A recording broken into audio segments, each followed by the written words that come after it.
বাবা, আমাদের তিন বোনের মধ্যে তুমি কার ভাগ্যে ভাগ্যবান? কালি, লালি, ডালি, তোরা তিন মেয়েই আমার ভাগ্যলক্ষ্মী। না বাবা, আজ তোমাকে বলতেই হবে কে বেশি ভাগ্যবান। চল, তিন রাস্তার মোড়ে গেলে তোরা এর উত্তর পেয়ে যাবি। চল বল, তোরা কে কোন পথে যাবি? এই হলো তিন রাস্তার মোড়। এই পথে গেলে প্রচুর টাকা পাবি, তোদের সারা জীবনের অভাব মিটে যাবে। এই পথে গেলে একটা পরশ পাথর পাবি, যাকে সহজ সরল মনে স্পর্শ করে যা চাইবি তাই পাবি। আর এই পথে গেলে একটা অন্ধকে পাবি, যে আগে ওই টাকা আর পাথরের মালিক ছিল, এখন সবকিছু হারিয়েছে ভিখারি। বাবা, আমি এই পথে যাব, অনেক টাকা পেলে আমার সারা জীবনের চাহিদা মিটে যাবে। বাবা, আমি এই পথে যাব, পরশ পাথর পেলে আমি যা চাইবো তাই পাবো। যা লালি।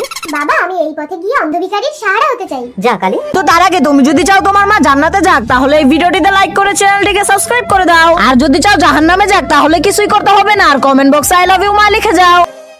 টাকার ব্যাগ, এত টাকা, আমি যাই। এই দাঁড়াও, এই টাকা এখন সরকারের আন্ডারে।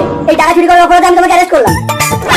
পরশ পাথর, পরশ পাথর ছুঁয়ে পরীক্ষা করে দেখি আমি যা চাইবো তা পাই কিনা। পরশ পাথর, আমাকে সবার সেরা সুন্দরী করে দাও। এই কি, আমি কালো কুষ্ঠিত হয়ে গেলাম কেন?